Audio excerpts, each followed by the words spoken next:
दानोपदेश प्रकरण में श्लोक नंबर 17 दान की महिमा, पात्र किस प्रकार से होता है और दाता को क्या उसका फल मिला करता है दान देने का, इन सब बातों पर यहाँ पर विचार चल रहा है।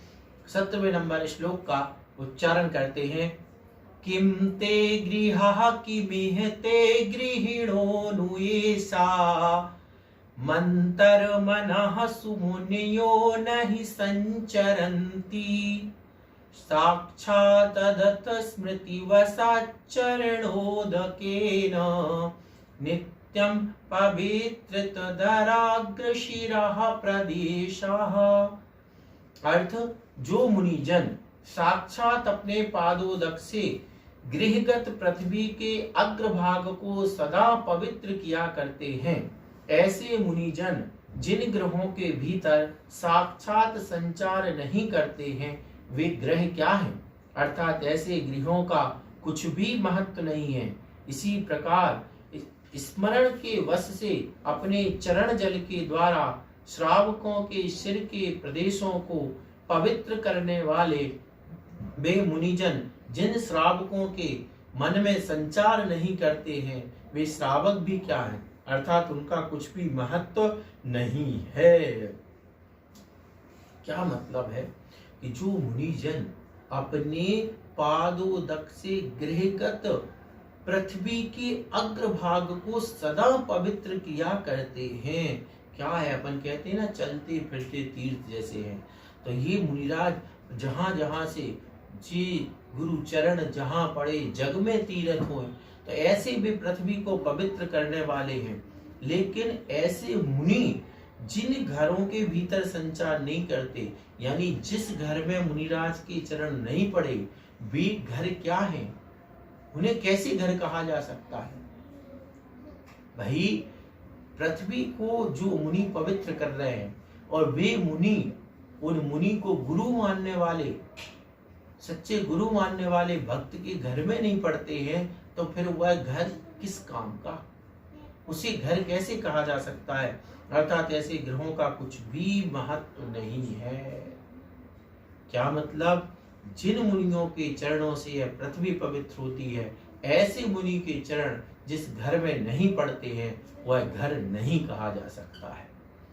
दूसरी बात यहाँ की जा रही कि जिनके स्मरण के बस से अपने चरण जल के द्वारा श्रावकों के सिर के प्रदेशों को पवित्र करने वाले मुनिजन जिन श्रावकों के मन में संचार नहीं करते, क्या मतलब, स्मरण रूप चरण जल, यानी स्मरण मात्र हमने मुनि का किया, वो स्मरण कैसी है, मुनि के गंधोदक के जैसा, और उस स्मरण रूप जल से क्या हो जाता है, उस जो श्रावक है उसके सिर प्रदेशों को पवित्र हो जाते हैं, मतलब जो मस्तिष्क है वह पवित्र हो जाता है, धन्य हो जाता है। और ऐसे मुनिजन जिन श्रावकों के मन में संचार नहीं करते हैं, मतलब जिन मुनियों के स्मरण मात्र से पवित्र हो जाता है श्रावक, ऐसे मुनियों का जो गृहस्थ मन में ध्यान नहीं करता है, जिसके मन में संचार नहीं करते, मतलब जो उन मुनियों का ध्यान नहीं करता है, वह श्रावक भी क्या है, मतलब वह श्रावक कैसे कहा जा सकता है। जो श्रावक मुनियों को याद नहीं करे, मतलब जैसे अपन करते ना कि नमोकार मंत्र भी पढ़ते हैं, तो नमोकार मंत्र में क्या है, नमो लोई सब साड़ो नमो आयरियाड़म, तो इस प्रकार से मन से जो साधुओं को याद नहीं करता, यानी नमस्कार नहीं करता, उनकी भक्ति नहीं करता, वह कैसे श्रावक हो सकता है। अर्थात नहीं, दो बातें, एक तो श्रावक का घर, दूसरा श्रावक का मन, दो बातें कही गई। तो जिस श्रावक के घर में मुनिराज के चरण नहीं पड़ते वो घर नहीं है, और जिस श्रावक के मन में मुनियों के प्रति भक्ति नहीं है वह श्रावक नहीं हो सकता है। ये इस श्लोक का भाव है। अगला श्लोक है 18वां नंबर। देवः स किम भवति यत्र विकार भावो धर्मा स किम न करुणांगिषु यत्र मुख्या तत्किं तपो गुरुरथास्ति न यत्र बोधा सा किं विभूतिरेह यत्र न पात्र दानम। इतनी बड़ी बात की जा रही है। अर्थ है जिसके क्रोधादि विकार भाव विद्यमान हैं, क्या वह देव हो सकता है? अर्थात वह कदापि देव नहीं हो सकता। जिसमें सम्यक ज्ञान नहीं है वह क्या तप और गुरु हो सकता है? नहीं हो सकता। जिस संपत्ति में से पात्रों के लिए दान नहीं दिया जा सकता, क्या वह सफल हो सकती है? नहीं हो सकती। क्या कहा गया कि जैसे किसी देव में क्रोध आदि है, यानी भगवान है और क्रोध आदि हो, तो क्या आप उसे भगवान मान सकते? नहीं मान सकते। जिन में सम्यक ज्ञान और तप नहीं है, यानी जो तपस्या नहीं करते हैं, ज्ञान नहीं रखते हैं, वे क्या गुरु हो सकते हैं? वे गुरु नहीं हो सकते। ऐसा देव जो क्रोधी है वह हमारा भगवान नहीं हो सकता। जो तपस्वी नहीं है, ज्ञानी नहीं है, वह गुरु नहीं हो सकता। इसी प्रकार जिस संपत्ति में से पात्रों को दान नहीं दिया जा सकता है, नहीं दिया जाता है, वह संपत्ति भी सफल नहीं हो सकती है। तो उदाहरण पूर्वक यहाँ पे समझाया गया है कि क्रोध आदि विकार भाव रहते हैं तो देवपना नहीं हो सकता, तपस्या और ज्ञान नहीं है तो गुरुपना नहीं हो सकता। उसी प्रकार दान नहीं है तो संपत्ति की सफलता नहीं हो सकती है। मतलब ये बात अच्छी तरीके से सिद्ध की जा रही है कि संपत्ति की सफलता कब है, कब सार्थक है? जब दान दिया जाए। जैसे देव वास्तव में सार्थक कब है? जब क्रोध से रहे। तो गुरु कब सार्थक है? जब देखने को हो सकता, कोई मान के चलो बाहर से वेश धारण कर ले तो लोग तो कहेंगे गुरु, लेकिन सार्थक कब है? जब वह तपस्या करता हो। इसी प्रकार से बाहर से किसी की लक्ष्मी हो, उसको लक्ष्मीवार कहते रहो, लेकिन उस कहने से कुछ नहीं होगा जब तक कि उस संपत्ति में से पात्र को दान नहीं दिया जाएगा। अगला श्लोक है 19 नंबर। किम ते गुणाः किमेह तत्सुखमस्ति लोके सा किम विभूतिरथया न संप्रयाति दान व्रतादि जनितो यदि मानवस्य धर्मो जगत्त्रयवसी करणैक मंत्रः। अर्थ है, यदि मनुष्य के पास तीनों लोकों को वशीभूत करने के लिए अद्वितीय वशीकरण मंत्र के समान दान एवं व्रत आदि से उत्पन्न हुआ धर्म विद्यमान है, तो ऐसे कौन से गुण हैं जो उसके अधीन ना होते हों? अर्थात धर्मात्मा मनुष्य के लिए सब प्रकार के गुण, उत्तम सुख और अनुपम विभूति भी स्वयमेव प्राप्त हो जाती है। कितनी अच्छी बात कही जा रही। अभी आप लोग सोच रहे होंगे प्रश्नोत्तर या विशेष व्याख्या, बिल्कुल सरल श्लोक है और प्रश्नोत्तर तो आप इतने से ही अंदाज लगा सकते हैं कि इतना बड़ा ग्रंथ जो द्वादश वर्षीय वाले उनके लिए कह रहा हूँ, शेष लोगों का तो स्वाध्याय ही है कि 50 नंबर मात्र का। अब कितने आप प्रश्न बनाओगे? तो प्रश्नों की एक सीमा होती है। यह दान उपदेश प्रकरण जिसमें 54 श्लोक है पूरा होगा तो हम एक साथ इसके प्रश्न कर लेंगे।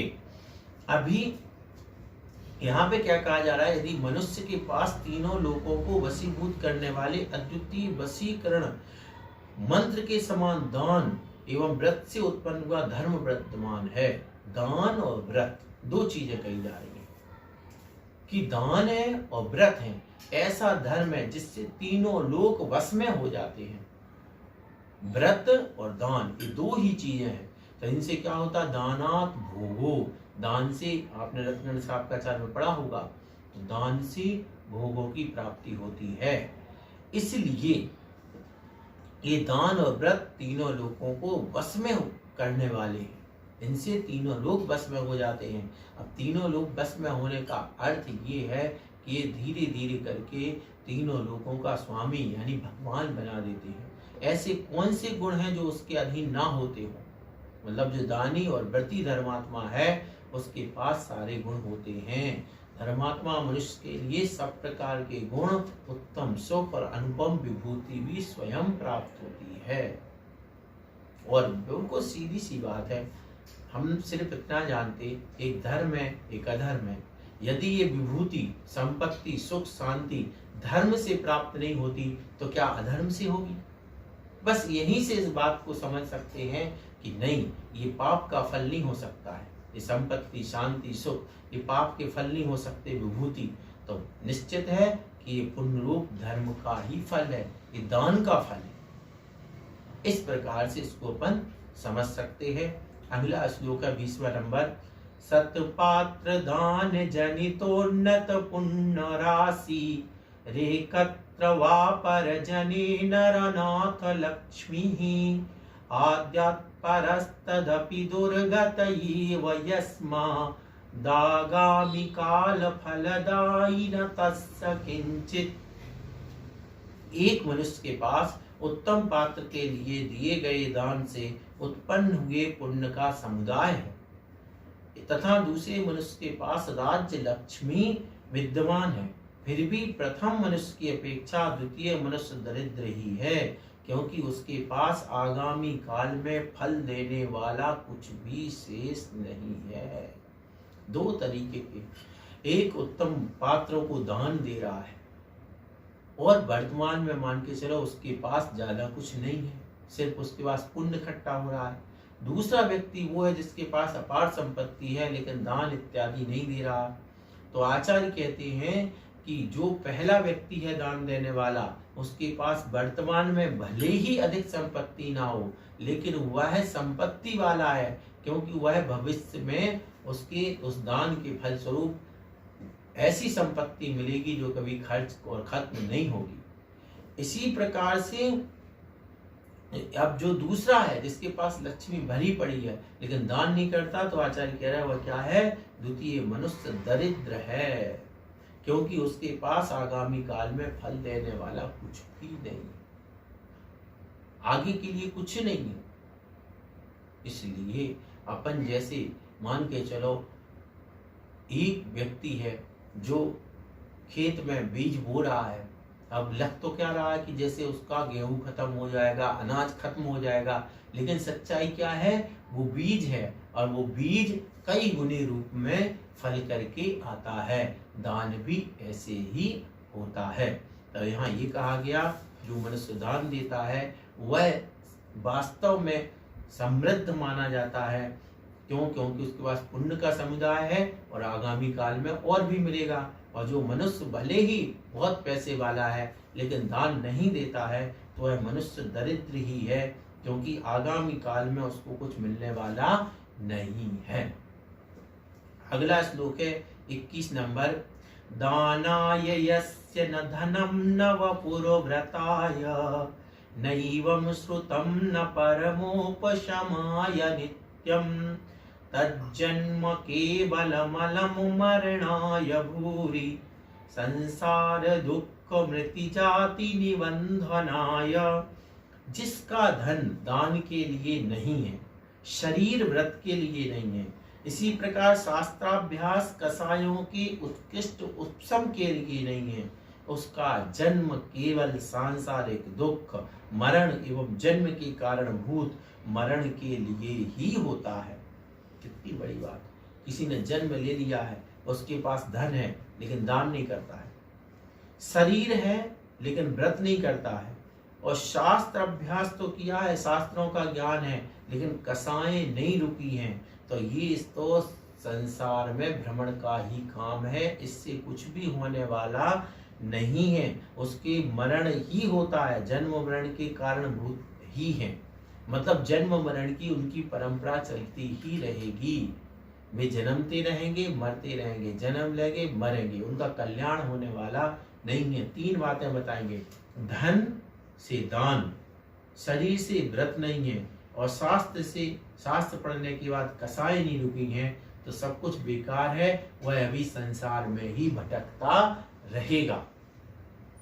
क्या इसका भाव क्या होगा कि धन है तो दान देना चाहिए, शरीर स्वस्थ है व्रत पालन करना चाहिए, और शास्त्र को हमने पढ़ा है तो कसाएं कम होनी चाहिए, दबनी चाहिए, तभी सार्थकता है, अन्यथा नहीं। अब इसके बाद 22वां नंबर श्लोक है। प्राप्ते नृजन्म तपः परमस्तु जन्तोः संसार सागर समुत्तरणैक सेतुः महाभूत विभूतिरेह बंधन हेतुरेव देवे गुरौ शमिनी पूजन दानहीनः। मनुष्य जन्म के प्राप्त हो जाने पर जीव को उत्तम तप ग्रहण करना चाहिए, क्योंकि वह संसार रूपी समुद्र से पार होने के लिए अपूर्व पुल के समान है। उसके पास देव गुरु एवं मुनि की पूजा और दान से रहित वैभव नहीं होना चाहिए, क्योंकि ऐसा वैभव एकमात्र बंध का कारण हुआ करता है। क्या मतलब हुआ? मनुष्य है कोई, अपन मनुष्य, तो तप धारण करना चाहिए, क्योंकि यह संसार रूपी समुद्र से पार होना है तो यह अपूर्व पुल के जैसा है। जैसे बहुत बड़ा समुद्र होता है, बहुत बड़ी नदी होती है, लेकिन उसके ऊपर पुल होता है तो एक साइड से दूसरी ओर चले जाते हैं। और अगर समुद्र पर पुल नहीं हो तो एक ओर से दूसरी ओर नहीं जा सकते हैं। इसी प्रकार जो संसार समुद्र में है उनके लिए ये जो व्रत है, तप है, वह पुल के समान है। वह संसार से पार उतर सकता है। उसके पास देव गुरु एवं मुनि की पूजा और दान से रहित, मतलब देव, शास्त्र, देव, गुरु और मुनि, इन तीन जिनेंद्र भगवान, गुरु, मुनि, इनकी पूजा करना और इनको दान देना। यदि नहीं देता है और फिर कितने भी उसके पास वैभव है तो वह वैभव एकमात्र बंध का कारण है, यानी उसको संसार में भटकाने वाला है। वैभारंभ परिग्रह त्वम नारकस्यायुषा, यानी दुर्गतियों तक ले जाने वाला है। तो जो ये है, क्या बोलते, दान, धन है, उससे क्या होना चाहिए? दान होना चाहिए। और गुरुओं की पूजा, मुनियों की पूजा, ये होता है तो संसार से पार होता है, और नहीं होता तो वह वैभव जो है, उसका जितना भी धन रुपया है, वो बंद कराने वाला है। और मनुष्य जन्म में जो तप है वह संसार रूपी समुद्र पर पुल के जैसा है। जैसे संसार समुद्र पर पुल हो तो आदमी एक ओर से दूसरी ओर पहुंच सकता है, ऐसे ही मनुष्य जीवन में यदि तप रूपी पुल है तो व्यक्ति संसार सागर से पार